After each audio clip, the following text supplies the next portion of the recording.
I think it was half of the way to something completely phenomenal and unforgettable. Interactivity outweighed the artifacts, which is more so what I wanted to see. I wanted to see these cool things in person that I can't find anywhere else. And I was a little bit let down at the amount of what was there. Hey everyone, welcome to a very special episode of the HHN Graveyard Show. As you can see, Billy and I are here in person for the grand opening of the Universal Theme Park exhibition. How are things going, Billy? Fantastic. We're here in the Grave of Flesh. Ayo. More or less. Fantastic. We're about halfway through, or halfway to HHN season. I can't believe it. Get a little HHN teaser along with some other Universal Orlando and Epic Universe goodies. So I'm excited. I'm thrilled to be here. This was a real nice pit stop. Right, exactly. So we are in Philadelphia right now. We're looking out. Our hotel looks out over the Franklin Institute, which is where the exhibition is happening. We can see it from our hotel room. We were here on opening day, and we are excited to walk through it with you all. So I took plenty of pictures and video. We'll intersperse it between our commentary and our coverage of this awesome exhibition. We'll walk you through room by room, tell you about some of our favorite artifacts, some cool stuff that was there. We were both pretty excited to be here and to be able to experience it, and I think we're excited to talk about it. Yeah, I'm stoked. All right, I'm stoked. Great. Okay, so we're going to start the way we usually do, which is we're going to start with our theses. So Billy went first last time, and I'm going to go first this time. That means so. This is our one or two sentence little kind of summation of what we thought about this event as a whole. And I think mine is going to have to be, very good start, but some great artifacts, but hampered by a need to be interactive.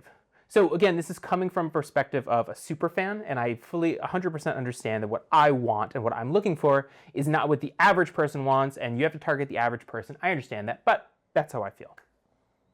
I'd agree to an extent. I think it was half of the way to something completely phenomenal and unforgettable. I've thoroughly enjoyed the interactive exhibits, but I'm a hands-on type person. But also at the same time, I think their interactivity outweighed the artifacts, which is more so what I wanted to see. I wanted to see these cool things in person that I can't find anywhere else. And I was a little bit let down at the amount of what was there, but that's not going to but that can't detract from all of the cool stuff that was actually there. There's at least one thing that I tugged on Josh's shirt and was like, look at that, look at that, look at that. Right. He knows what it is. Yes, I believe so. Okay, now that we've talked about our thesis statements here, what we're going to talk about next is we're actually going to go room by room of this awesome exhibition, and we're going to talk about some of the artifacts, some of the things inside of each room. Like Billy mentioned, it's not just Horror Nights covered by this exhibition. Horror Nights had a room that was really more dedicated to it with some artifacts sprinkled throughout, but it also is going to cover the parks as a whole, both the domestic ones and then a little bit of the international ones as well. Heavy focus on Epic Universe, which makes sense. So let's start off with the ticketing. Yeah. So what we did was, in order to get in, you can't just get a ticket to the Franklin Institute. The ticket from the Franklin Institute was about $30. In order to get in, you need a special Universal exhibition ticket to get in, which ran about $50 a person, which wasn't too bad. We bought our tickets online, pick it up at the desk, and get ready to go in. Once you go in, you can't go out. The rest of the Franklin Institute you can, but not this Universal exhibit, which is perfectly okay. One-time use, no express. Yeah, one-time use, no express, indeed. Unfortunate. Right. Okay, so tell me about kind of the entrance to the museum and the exhibit as a whole, and tell me about the first room. I mean, the entrance to the Franklin Institute itself is just this huge grand thing. You thought the queue for Battle of the Ministry was huge. Talk about this giant atrium. Right after we get through the ticketing process, just on the other side of that, little booth off to the side for the Universal Experiences Expo. They scan your wristbands, they let you know, one-time use, no express, all that fun jazz. But it is kind of cool because you get to go up to the third floor on this ramp that kind of takes you around the outside of the building on the inside. So it's kind of like almost like an HHN queue in a sense, where you're kind of in this like back of house area going into this main event. It kind of helps build that anticipation. You get up to the ramp and then you get on the tram, not the actual tram, but they pulse the groups in not only to help with guest flow, but also there's a 5-minute introductory video, a pre-show that plays before letting everyone in, that goes through kind of the history of Universal as a whole. Steven Spielberg's in it, you know, that guy who did those 3 rides that are no longer at Universal, or was involved in, I think, in some capacity for all of them. And then, once that's finished, you get to go through the golden arches of Universal itself, and you're in the concept and development, which is the first room. Right.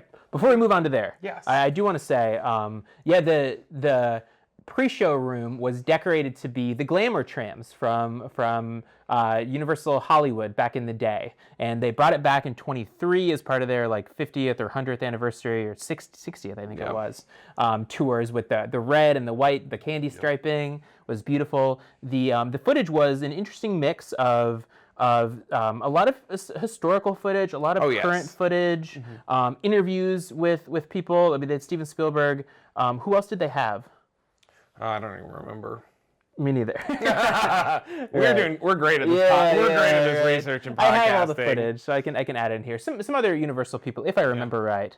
Some of the design team from Universal themselves. And not only did you have the video playing on the main screen up front, but also on the sides were some additional TVs. The windows themselves have some additional B-roll and footage as well. Yeah, and like Billy said, there's a cool photo opportunity for the Universal arches, and then we get into the first room. So Okay, so I can describe this one. So this one covers the first step of the Universal design process, which is kind of concept art, more blue sky thinking. So this room had a handful of kiosks. I guess all of the rooms had some like TV like stanchions or like little stations where they would play clips from some of the interviews given with a lot of the creatives. In this one, they described a lot of the kind of the concept art, the kind of the thinking phase, what artifacts they had. The HHN one that obviously we were thinking of. The 2 HHN ones that we were thrilled with. The floor plans for the facade of Scary Tales from 2018, and even more importantly, fan favorite Dead Man's Pier. These books were thick, though. There's so many pages, and we only got to see 2 of them. That was not fair. That was the biggest bummer. The nice giant tower of concept art from all sorts of different parts. There was some ET stuff, tons of epic universe things on it. I believe I pointed out something from Beijing, or I believe I pointed out something from one of the international parks to you on that. Horror Unleashed was on that as well. Did Sing. That was the concept of the Sing there was also show. Yes, that's right. Next to the exhibit, they had the Sing concept art, or the Illumination Theater, I believe, is what it is technically Japan or called. Beijing, one of the two. I don't remember which one of those. What else was in the Jaws?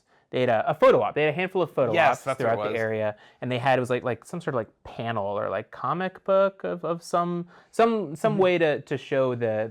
I think it was Jaws, wasn't it? Or the Jaws photo op. Very fun. I'm sure Josh will post my funny photos of that here in just a moment. The interactive exhibit for this one was your storyboarding or creating your own attraction, which, let's be honest, it wasn't probably the worst one in the entire exhibit, or in the entire experience. So it's good that we got that one out of the way first. It was your blue sky idea for a new attraction, but it did not have that many variables or that many options. We both tried to create something scary, and we got Donkey Kong Minecart Madness without the trademark on that. right. Generic Minecart Madness. Generic Minecart Madness. Which is okay. So, I mean, I don't know. I mean, I think that I would have liked to see maybe a little bit more artifacts. I mean, the concept art was really cool. Like, I don't know, maybe we could have had like a book, like a laminated book, so people wouldn't tear it up, of just more and more and more of the concept art, or like a computer. If you wanted some interactivity, I would like to see a computer that you could have clicked through all the different concept art, like organized by like project or park or something. I would really like to see that. But I mean, the Dead Man's Pier concept art and the Scary Tales concept art were awesome. Like I very much did enjoy them. So.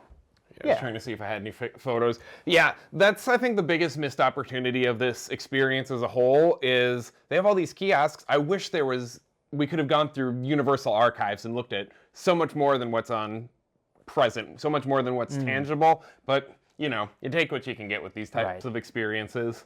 Exactly. I think is a good way to start. Next room. Let's walk me through the next room. Animatronics. Very, very exciting. They've got one of the dinosaurs from Jurassic Park that I don't remember the scientific name of. What was it? One of the spitters? It's one of the spitters with the hood. Yeah. Full model of that right in front of you. There was a de-skinned, who is it from? Snowball from The Secret Life of Pets. So you got to see the apertures that made that animatronic move, as well as Max from the Superstar Parade, also from Secret Life of Pets. You got to see the model of him. There's a little display on the power-up bands that they have for Super Nintendo World. Talked a little bit about that. A Villain Con photo op. There is a display in the center where you could kind of program / control your own animatronic, which was the sheeps from How to Train Your Dragon. I don't know if there's a character name for them or not, but there was 3 different ones that you could control their eyes, their head, their mouth, and you could program them and kind of make them do their own little dance. It was a little wonky on the functionality, but it was very much fun. I think mine wasn't working. Yeah, on day 0. Yeah, mine. Okay. Yeah, mine. But the other thing that was really cool was that there was a projection mapping interactive in the corner where it played through 3 different preset shows. It was Halloween, Mardi Gras, and was it Christmas? Yeah. And was it? It was Christmas. So you could select which theme you wanted, and then you had to line up the projection mapping with the actual building that it was going to be on. And if you failed, it showed you how awful it would look if everything was out of alignment. I did 100% on my first go around. So my show was perfect. Perfect. It said those words very rarely. But that was really cool because you also got to see this little 20-second clip go, and it's original Universal media. It's not just like a recycled projection from a previous show, at least as far as I could tell. So that was something neat that made it feel more unique. Right. Yeah. I mean, I think Billy went through all of it pretty well.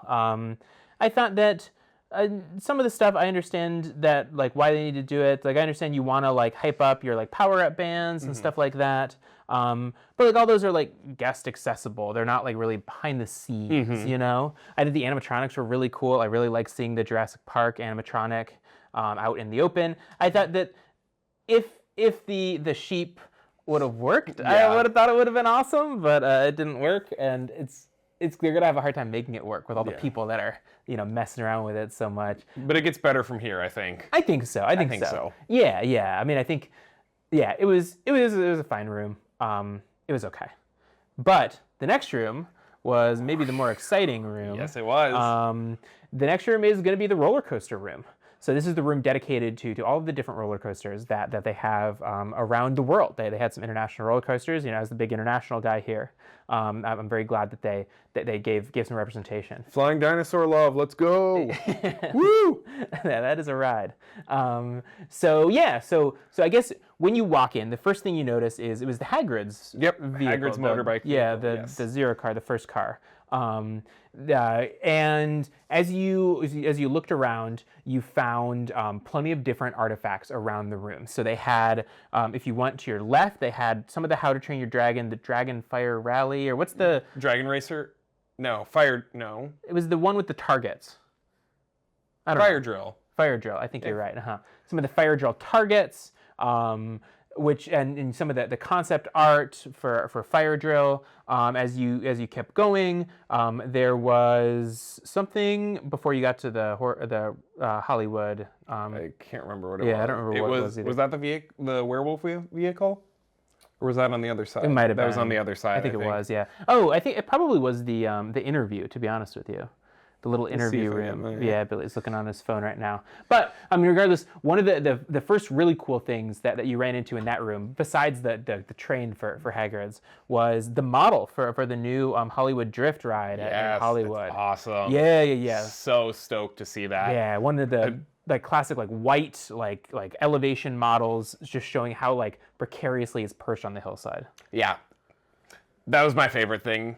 Maybe in the entire exhibit, I'm not sure. Or maybe in the entire experience. I love seeing models like that. And like Josh said, this was an elevation, so it was to scale for all of those changes. And if you've been to Hollywood, you know the height difference between the lower lot and the upper lot. Right. So being able to see that was awesome. It wasn't the entire park, unfortunately, but I guess we'll take what we can get. But you could also see some HHN locations. So I'm looking at the Parisian courtyard like, hey, look how cute and little this is compared to everything else. And it's hosted some banger haunts throughout the years, too. For sure. Yeah, definitely. As you kept moving around, they had a big television set up playing some of the POVs. Yes. We saw Hiccup's wing gliders, I think, a bunch of times. The next is going to be, as you go around the room, it's going to be a nice little graphic showing off the like speed and height of some roller coasters that exist right now, like say a Velocicoaster, as well as the track layout. Some international coasters, like they had Flying Dinosaur and they had Hollywood Dream from Japan. Some now defunct coasters, R.I.P. to Rip Ride Rocket. And then the upcoming Hollywood Drift roller coaster in Hollywood. Really cool very cool graphic. If they sold posters of those in the gift shop, I may have bought one, to be honest with you. If they had that in the gift shop, 100% I would have had one as well. For sure. That's the stuff that we want. That's the stuff the nerds want. And I guess this would be a good time to preface that this is probably a little more of a family-friendly exhibit than it is for something like us theme park pros looking for something, which is perfectly acceptable. Right. But don't go into this expecting it to have a very high learning curve or a high knowledge. Don't go into this expecting to have to know a lot about everything before you go in. You know, the roller coaster room had a model, just a little marble run with a loop that showed you, if you push the marble too hard, it flies off the track and everyone dies, like in Roller Coaster Tycoon. Yeah. I think that's a fair time to say that this is definitely meant for the general public, right? Like, and that's perfectly fine. Like, I understand that's how it has to be, but that's not what we want. Yeah, exactly. We would be okay with just garage sale levels of clutter for artifacts, and then we know exactly what they are. But that's not the way that it works, and that's perfectly fine. Moving on, the ride vehicle for Secret Life of Pets was the photo op in this room. That's right. Was very cool. So we got great some ride in front of that. Oh, fantastic ride.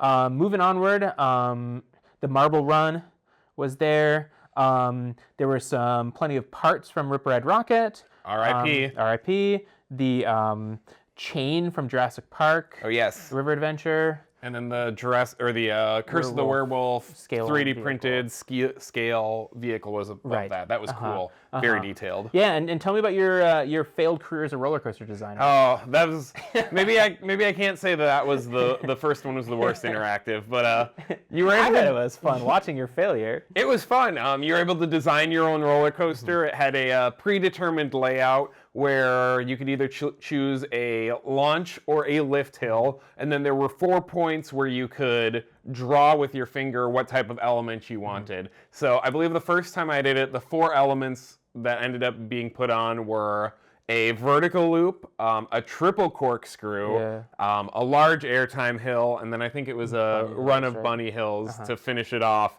And unfortunately, the coaster ended up stalling right before that big airtime hill, which is a real bummer to me. So I went back to the drawing board. This was a launch coaster, I should mention as well. So I went back to the drawing board, said, let's just make an airtime machine and just put a bunch of little airtime hills. It still ended up stalling on the third airtime hill. So I'm not quite sure how to win that game. Straight track. Yeah, exactly. Nothing but straight track. Cat Valley. My roller coaster tycoon career was a lot more successful when I was a kid. So I guess maybe the more you know doesn't help you make better rides. That's what I took away from this, at least. Yeah, definitely. But yeah, I mean, I think that this room was maybe the next room is my favorite, but this room was like a good second place. I thought that the interactivity was was reasonable and like somewhat fun. I thought the artifact level was much higher, it felt like, than in the other rooms. Yes. Like with the trains, the ride vehicles you can take pictures of, the concept art, some wheels. Oh, they had a big assembly for what we think was Hollywood Rip Ride Rocket in the middle, so you could mess around with the wheels if you wanted to.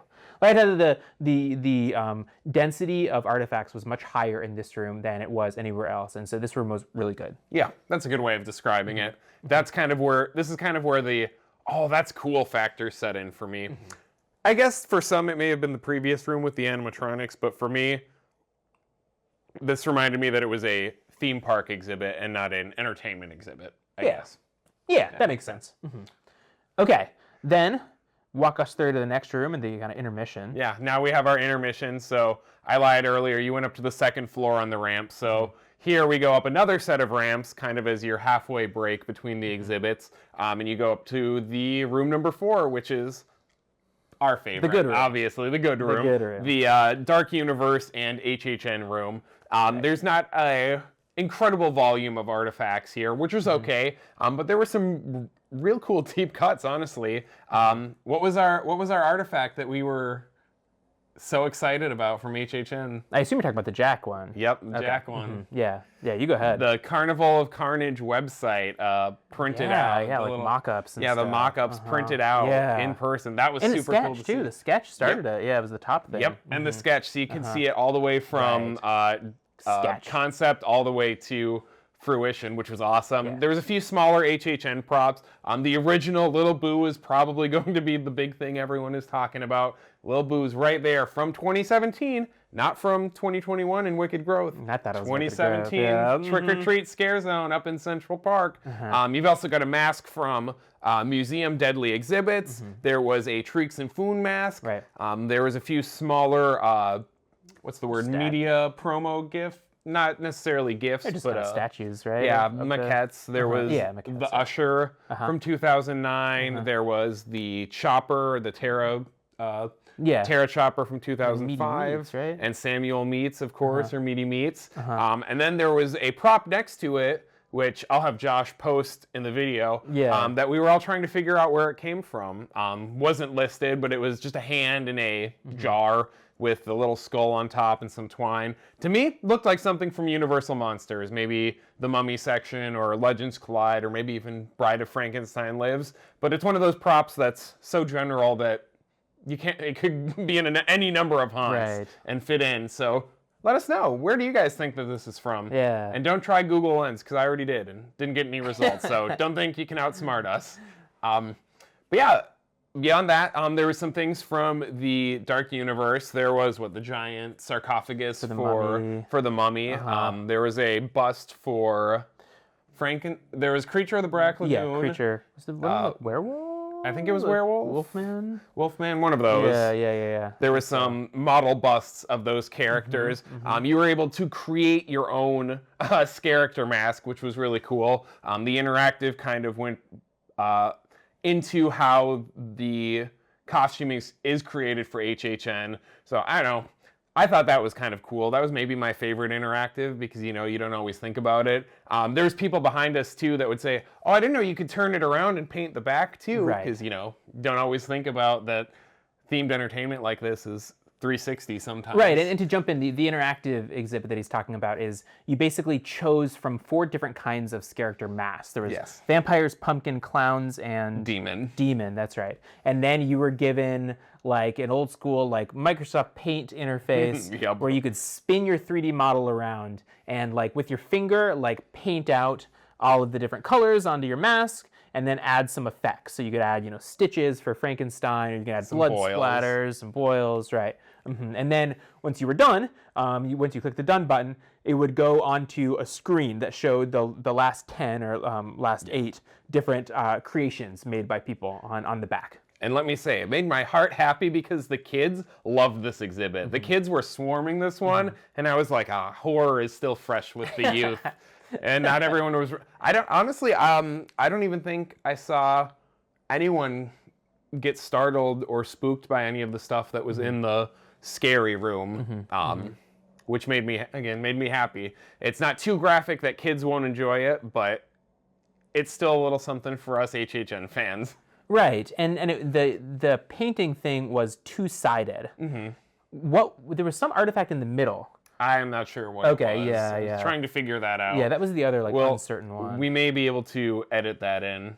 Oh, I have pictures of it. And say we'll see if we can. We'll edit in some voiceover if we figure out what it is during editing. Yeah, but unlikely. Insert. Hey, this is the. There we go. There we go. Yeah. But yeah, and then there was one other interactive thing where you could change like the lighting effects and sound effects, like try to light and give sound effects for little scenes that were pretty cool. Yeah, I like that as well. If anyone's going to visit this exhibit, I would encourage you to play around with that interactive a few times if you're an HHN fan, and stand there and just kind of close your eyes and think about how the different lighting and the different sound affects the mood of everything. Because there was a Dracula and a Frankenstein one, and sometimes even the kookier music still made it scary with the right lighting. I don't know. I was playing with that for like 10 minutes, having a grand old time. Yeah, and then I think we didn't talk about, there was also the Victoria Frankenstein, the jacket or her outfit, and then a model of the finale Drac from Monsters Unchained. Yes, I believe so. And then there was like an arm of some sort or some sort of body part. Yeah, it was a mold cast of one of the Universal monsters from Unchained. I think it was Frankenstein. That sounds right. Could be wrong. Yeah, so a handful of other Dark Universe. This is definitely like a split Dark Universe Horror Nights exhibit. It was a fun room. Yeah. It was also more like artifact heavy, and I thought that also the interactive was a little bit better than just like click a computer screen. Yeah, exactly. There was some of that, but the lighting exhibit was really cool, and made you stop and think about some of your favorite Horror Nights properties and horror movies even. To how they were made. Of course, I would have liked more Horror Night stuff, but I mean, the fact that we got Meaty Meats is 2008, Usher's 2009, Carnival of Carnage was 2007. Those are some deep cuts that we got to see. So that's pretty cool. And it wasn't even the last Horror Nights deep cut. Yeah, exactly. It wasn't even the last Horror Nights deep cut.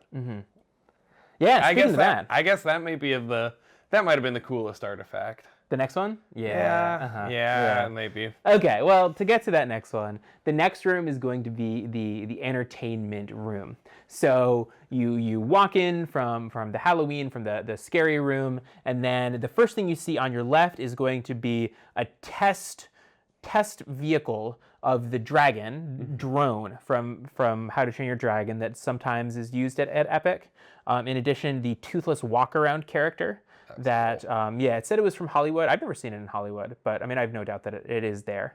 In the middle of the room, there are three different costumes. Two from Kung Fu Panda, and then what was the last one? It was Gingy, wasn't it? Yeah, Gingy from Shrek. Man, from Shrek. That's right. Gingy. Yeah. On the other side, there was a display case, a couple display cases with. Do you remember what? Inside? I believe it was. I'll be honest. That was the one thing that I skipped. That was probably the thing I skipped through or went through the quickest. I believe it was. There was a holiday costume. I think it was either. Yeah, it was an elf of some sort from some type of seasonal entertainment, and I can't remember what was on the other side. Yeah, some costumes from walk-around characters and stuff like that. But the most exciting part, we thought, and I thought the coolest artifact, I think, in the entire event was going to be the Terra Queen's chopper. The Terra Queen's chopper from 2005 in all of its glory. Right. Now there's a little model of it in the previous room, and now you saw it. Real thing. Blown all the way up. That was so cool. Yeah. That was in the 2015 tribute store, right? I believe so. No. I don't remember actually because I saw videos of it.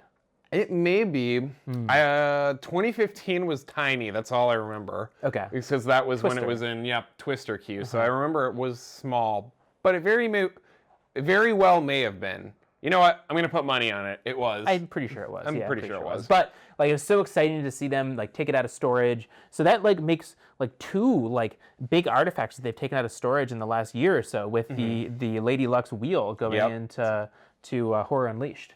So that's awesome. Good ones too, yeah. Yeah, that's super cool. The golden era of HHN is still alive and well. Coming back now. Where's Bloody Mary's mirror? Maybe not. At Knott's. Yeah, true, probably. But yeah, I mean, a cool room. Was there any interactive portion? The interactive, I briefly touched on it. It was like a rhythm game style experience where you were going through a live show. One of the interactives was out, and the other one had a decently long line with children, and I'm not heartless enough to cut in front of all of them. But it went through a live show, so I think it had cues for actors, lighting, sound, and effects, and it would basically play through this little stage show that was going on, and you had to hit the button for whatever trigger needed to be activated for the show. So sometimes you need to trigger your actors 3 times in a row because they were doing a fight scene, and then you needed to hit the lights for a dramatic moment, and then sounds for the sound effect, and it just kind of showed you if you missed one of them, how does that affect the whole show, and how that balance can throw off something as choreographed as live entertainment. Yeah. This was this my least favorite? No, the second least favorite room, I think. It was fine. It was mid. I think it was a mid room. I think that the Terra Queen chopper was awesome. The rest was fine. Yeah. I don't have a whole lot to say more about it. Yeah. We're almost there though. Okay. One more. Tell me about the next room. The last room. The final room was merchandise. The big interactive in this one was that you got to design your own popcorn bucket and fill it with whatever flavor of popcorn you wanted, given the options. I made this really cool glittery black and red jester's hat with black pepper popcorn with cobwebs all over the side of it, and I was told that my theme was a little too incoherent, so I needed to try harder, so that's unfortunate. But there was some popcorn, not Halloween Horror Nights, unfortunately, but some Universal popcorn buckets on the other side, from Minions to Jurassic Park themed ones. There were some Harry Potter costumes from, I believe, Ministry on the other side, correct? So the Death Eater mask, the elf that's in the queue. Higgledy? Yeah, that sounds about right. And then 2 other costumes from 2 characters that I have no idea who they are. Some other merchandise from around the resort too. There was one of the blasters from Despicable Me that you could buy. There was a Jaws hat, which we liked to see that. One of the retro jacket lines that they did, kind of just random stuff, to be totally honest with you. They didn't really make a whole lot of sense to me, but they were all there. In addition, they talked briefly, there was another interactive thing with the food. We didn't do that though. I didn't do that one. Yeah, because there were a couple kids that were having a good time. You could cook your own food or something like that. Talking about the food in the exhibit. It can be better than those rice bowls at Stoic's Grill at Epic Universe. I never haven't done those. So good. What is it? Spitfire Grill? Spitfire Grill. There you go. Incredible. Incredible. Then they had something where you could feel the dragon from How to Train Your Dragon, but it was just kind of plastic. Yeah. I didn't really get that. And they had one of the, Amanda's going to kill me for not remembering their names. The Grunkle. Oh, yeah, the little one. Yeah, the little things from Hiccup's wing gliders that go, and then you get the cool launch. They had a model, or actually I don't know if it was one of the animatronics or if it was just a fully painted life-size figure of one of them. Yeah. But that was very cool. I'm sorry, Amanda. Please don't divorce me on this Valentine's Day over this. Right. Yeah, this was my least favorite room. Yeah, I'd agree. It's the artifacts here were just kind of stuff that you can buy at Universal. There was nothing that made I didn't go through this gallery thinking, wow, I want to get some really cool stuff from Universal. It just felt very, we have this stuff here. Let's just grab this stuff. Felt the what would be the correct term? The artifacts were not very artifact feeling. Right. What would have been really cool, but I really would like to see is an vintage Jaws t-shirt, plus a vintage Terminator, plus one from Islands of Adventure opening year, plus a recent one. Yeah. And show the progression of artifacts. Add the deep cut merch. The CD from Islands of Adventure. Oh, they did have the record. They did have the Universal Monster. Yeah, that was earlier Dark Universe vinyl. Yeah. Yes, that was in the first. That was the first room. They also the score for How to Train Your Dragons. That's what it was. Okay, well, remembering now, but yeah, add in the CD from Islands of Adventure, like add in the deep cut merchandise, that show the progression of merchandise at the event instead of, look, you can buy a Minions action figure. Yeah, or a Minions blaster.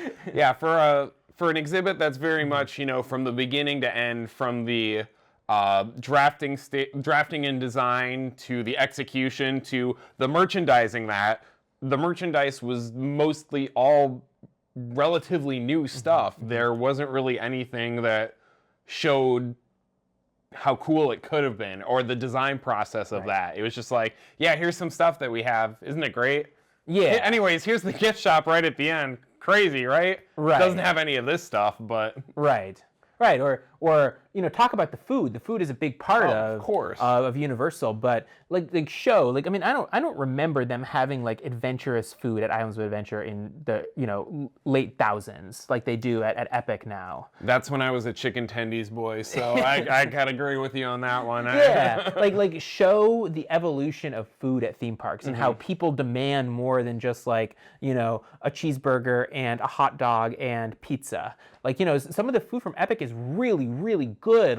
Would stand Grill. alone.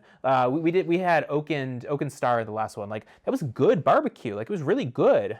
And I would like to see a little bit more emphasis of change over the years. Give me a little more history instead of just we have some food.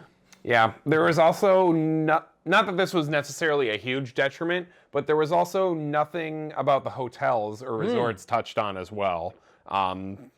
Which I don't necessarily think they needed to be included in this type of exhibit, but when you're talking about the bigger picture of, merchandising and food and the whole experience, it is kind of a little odd that there wasn't even a mention of that tying the immersion together with those hotels. And the growth of the event, too, of the whole resort. It went from Universal Hollywood, that was just kind of a day thing that you would go do, to one park out in Orlando, to 2 parks in Orlando plus 3 hotels, to 2 parks in Orlando plus 7 or 8 hotels, to 3 parks in Orlando, to all the international ones. There's so much growth in the event that I feel wasn't portrayed enough. Mm-hmm. And, it's a traveling event or it's a temporary event that's halfway across the country from where Orlando is. So I'm sure there's logistical challenges in being able to bring all of these artifacts or safely transport all of this stuff to something like this, which goes back to what we were talking about earlier. If only there was just more kiosks that had some of these things that we could dive into and get a little more info about. Virtual.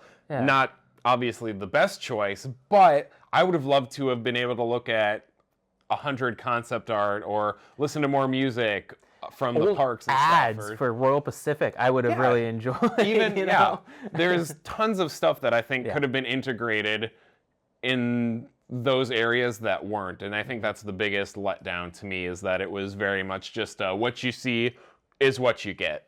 Mm-hmm. Yeah, and again, to be very clear, this is coming from a place of love. There is no one that loves these parks more than Billy or I. We love these parks. We spend so much money. We spend so much time and effort thinking about them, and we want people to see the depth, that they're not just places for kids. There's so much growth and so much depth to all of these things over the years, and we want it to be reflected. Yeah. Is that fair? Yeah. I don't think I could have said it better myself. I wouldn't be doing this podcast. I wouldn't be doing this channel. We wouldn't be friends. Yeah, we wouldn't. Probably. Probably not. We did meet on a Horror Nights Unmasking tour, so there is a strong possibility there. Right. But, we do all of this because we think it's cool, and we want to be able to share all the cool stuff with you guys. And, we're very fortunate to be in the positions that we're in, and we know not everyone is able to. I want to be able to show you guys the coolest parts of HHN and Universal, even if you're not able to make it there yourself. I want to do my best to be that surrogate travel partner for you, because it's just awesome. There's so many cool things and so much to learn and so much detail, and it means the world to us. Yes, it means a lot of things to a lot of people. It means the world to us, and I'm thankful that we were able to make it here for opening day to be able to experience it. Right, absolutely. Yeah, I think that's a great way to kind of close the last room. But of course, foolish earthlings, don't you know all good rides must end in the gift shop? Of course, of course. So you go ahead. You can talk about some of the merchandise. So I guess first, you talk about the cool stuff. I'll talk about the rest. Okay. Yeah, there wasn't that much cool stuff, to be honest. Cool there was stuff. there was some decent things. Right. You know, you had your typical sections for your popular IPs, Jurassic Park, Harry Potter. There was some monsters. Minions, yes, of course. And there was some specialty merch. The coolest just stuff, for the I got the exhibit specific. I got my magnet, and we did get a reusable bag you can see in the corner here for the Franklin Institute as a whole, which isn't necessarily a part of the exhibit, but it says Philadelphia on it. First time I've been here, so souvenir for me. Yeah, so as far as so probably the majority of the merch was IP related. Yep. But they had like 7 or 8 like interesting things for just the exhibition. So I got the sweatshirt, obviously, as you can see. There was like some sort of like varsity jacket almost type of jacket. There were 2 or 3 different kinds of t-shirts. There was the magnet that Billy showed earlier. Yeah, there's very nice magnet. There was a mug. There was a shot glass. There was a bag. The water bottle was very nice. It was a $45 stainless steel water bottle, and you could drink out of it, but it also had a spout that you could pour. So it was multi-use. Yeah. I almost got it, but I'm cheap. What else can I say? Right. So yeah, the exhibition specific stuff was the coolest part for sure. Yeah. There was a few IP individual items that were somewhat noteworthy. I don't know if they're available in the parks or not, but there was the Roosevelt shirt of the Universal Monsters for $85. Very nice. Just didn't want to bring it home with me. There was some classic park posters. There was one for Jaws, and was it Back to the Future? Was that the other one? I think so. I can't remember. It was Jaws and something else, and then there was also classic movie posters for Creature from the Black Lagoon and Bride of Frankenstein? Sure. They were both green. I can't remember what they were, but they were big posters, probably like 24 by 36, maybe a little bit smaller than, maybe 20 by 24. They were nice size posters. In the Harry Potter section as well, there was also a storyboard book for $75 that ran you through all of the movies and showed storyboards from them, which I thought was pretty cool. But yeah, don't go in expecting the merchandise to be this big spectacular thing. Right. It's minimalistic, and again, it's there for families who likely won't be able to make it to the parks themselves. So here's your little taste of what you can get. Right. I think that's fair. And then that's the end of the exhibit. That's it, yeah. Yeah, so we spent a lot of time in every room, probably more than anyone else. We made it through, about an hour and a half? Maybe a little bit less? Yeah, I think, With a 5-minute pre-show and a 5-minute break in between. Right, and we spent a good amount of time. We had multiple friends meet us and spent a lot of time just chit-chatting about all of these things as we were going through it. So I think we really did it about as much as you could realistically do it, I think. Yeah, I'd agree. Okay. And it was, a $20 upcharge for... Yeah, $20. $20 upcharge for, an hour and a half. I can think of far worse things that I could do in an hour for $20. So. Right, sure. Yeah, I guess give me your kind of overall thoughts now that we've talked through. I guess give me your favorite room, favorite artifact, and overall thoughts. All right, favorite room, Universal Monsters. Okay. It's got to be. Favorite artifact, I think, has to be, I did love the... Terra Queen chopper, but I think I've got to go for the 2007 website maquette, whatever you want to call it. Seeing that type of stuff that's honestly been lost to time. Seeing something like that in the flesh was kind of crazy to me. Right. I've seen these other media GIFs or these media maquettes and whatnot. I've seen those throughout the years here and there, but I've never seen that in the flesh. So that was awesome. And, overall thoughts, great, but not stellar. Is it something I would do again? Probably not. Am I glad that I factored it into a little weekend vacation getaway? Absolutely. Would I have been upset if I had based my entire travel plans and an entire week about just visiting this specific exhibit to see really cool stuff? Yeah, I would have been a little bummed, but I'm not upset at all that we came. Right. I think that's fair. So I'll do thoughts first. Yeah, I think that, to be honest, I think I wanted a little bit more. I wanted another room or two, or maybe more. I wanted more artifacts, whether that is physical artifacts, which, I understand that there are logistical reasons why maybe that's not possible, but give me, digitized concept art, and we would have literally spent like 20 minutes at some of these computers if you had 100 or 200 of these, organized by project or by park, and just going through all of them and talking about them and nerding out over all this stuff. Oh yeah. Take out like 2 of the interactives that were a little subpar or not as exciting, and make those digital libraries, and I think we'd maybe be having a little bit of a different conversation. Right. I think so. But yeah, I think overall it was a lot of fun. I got to meet up with friends. I had a good time. I think I would recommend that if you're in the area, definitely show up. From my understanding, this is going to be some sort of traveling exhibit. Maybe it's not worth a full trip to Philadelphia just for this, I think. Yeah, I don't think it is. But if you do have if you do have family or kiddos, definitely bring them to the Franklin Institute. That in itself may be a full day activity for your kids. This is just the cherry on top. Right. And I was running around going through everything. Me and Josh even got a picture in the Gulkin exhibit. We had a race, a sprint race that Billy lost. Yeah, you say SixBillium is full of L takes. There's one of them. SixBillium L in real life. But yeah, I think overall was a good time. I'm glad I went with friends. I think that made it a lot better. Favorite room? I'm gonna go a little bit different. Ooh. I'm gonna go with the roller coaster room. I think that there was lots choice. of artifacts there. Yeah, the model of Horror Nights, not Horror Nights, but the Hollywood coaster in Hollywood was really, really, really cool. When you add in, some spotlight on some of the roller coasters all around, some interesting international stuff. Interesting artifacts, R.I.P. Rip Ride Rocket, and then like an ability to take a picture inside of the Secret Life of Pets ride. I thought that was like a really, really cool room.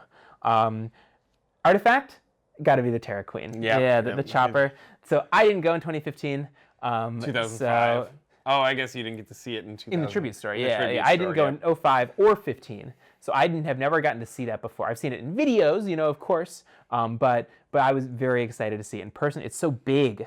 Like I don't know if it was actually ran, but I know she drove in on. I don't know if that was the one that she drove in on, but I know there was one that was functional. Okay. Maybe that one, maybe not, but it was big. It was big. And Josh, if there was 1 year of HHN that you didn't get to experience, that you could go back in time to experience, which year would it be? It's 2005. 2005. The shared storyline. I restored the website. So if you haven't played with the website, go play with the website. So much fun. It's such a good website, and like the whole like in islands and like. They used Poseidon Fury for a haunted house. It was so cool, and it had like they didn't have like the headlamps that sometimes worked, sometimes didn't. Is that Terror Mines? Yeah, that Terror Mines. Yeah. Very jealous of people that got to do that. Yeah, and me too. Any final thoughts about this, or? I think that about sums it up. Like I said, it's a fun little exhibit. Don't go in with sky-high expectations. Keep your expectations tempered. Remember that it's a family exhibit. It's not something for a diehard Universal fan. You're not going to find something that is brand new and unearthed that you've never seen before in your life. But you probably aren't going to walk away disappointed or not having a smile on your face unless you're a cynic. I think that's a perfectly fair way to say it. Yeah, I think that's going to wrap up our coverage of this, our bonus coverage of the Universal Theme Park exhibition at the Franklin Institute. Show the magnet one more time. Vanna White moment.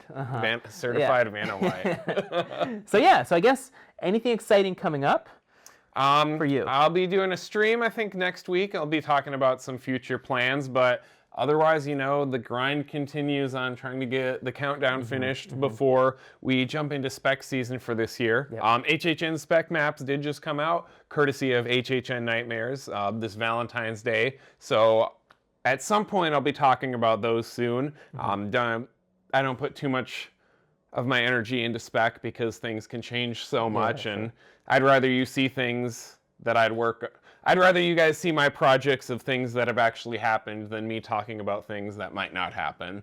But otherwise, it's a classic SixBillium grind. Yeah. So How about you, Josh? yeah, eventually I'll put out some more videos. Yeah, like I said, team change at work, been crazy stuff, trying to get to a normal schedule. You're watching this on Valentine's Day. When will I put it out? I don't know. I still haven't put out our YouTube Beijing video. I'm hoping to do that on the way back. The flight back home is a long flight. But I think we're going to be talking about Osaka next. Finish up our world tour. And then it's some new topics. The world's our oyster. We can talk about anything we want. So many options. We could talk about knots if we wanted. We don't want to do that though. This guy wears his Not Scary Farm jacket into the Universal exhibit. That's embarrassing. I paid $100 for that thing. I'm getting my money worth of it. What are you talking about? I suppose. It makes me look cooler than I actually am. No, that. Oh. All right, cool. Well, I think that'll wrap it up for our in-person episode. Yeah, I think that's it for now. All right. Hopefully not our last in-person episode. Until definitely next year. HHN, but hopefully maybe we'll get one in before it. If not, we'll definitely do some live from the actual gates of HHN Orlando and not the 2D photo op cutout of the exhibit. Right. Well, yeah. All right, everybody. Yeah. Yes, thanks. We will see you in a few weeks. See ya. All right, bye. Bye.